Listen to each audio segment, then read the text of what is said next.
Hi guys! Welcome back to our YouTube channel. Please don't forget to like, share, and subscribe para lagi kayong updated sa mga video na i-upload ko sa aming YouTube channel.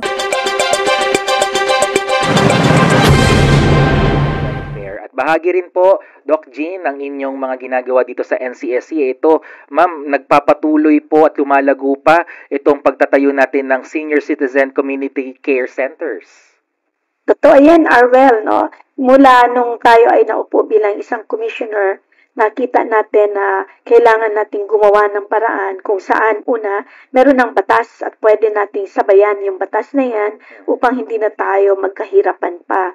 Pangalawa, nakita din natin na yung pangangailangan na nakatatanda, hindi lang naman pera, kundi yung mga programa na naaangkop para sa kanila.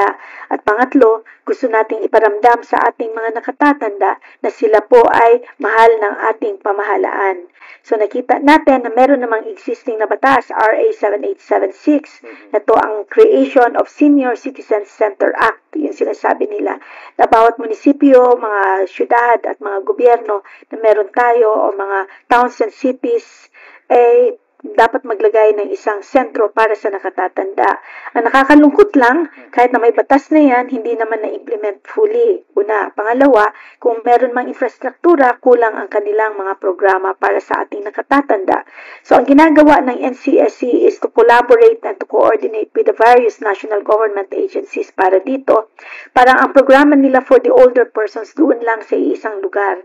At itong Senior Citizens Community Care Center natin ay it's like a convenience store, a one-stop shop, no? Kung saan araw-araw may iba-ibang programa para sa kanila. So yan po yung ating tinitingnan kung bakit itong ating SC3C or Senior Citizens Community Care Centers ay isinilang bilang isang flagship program ng komisyon.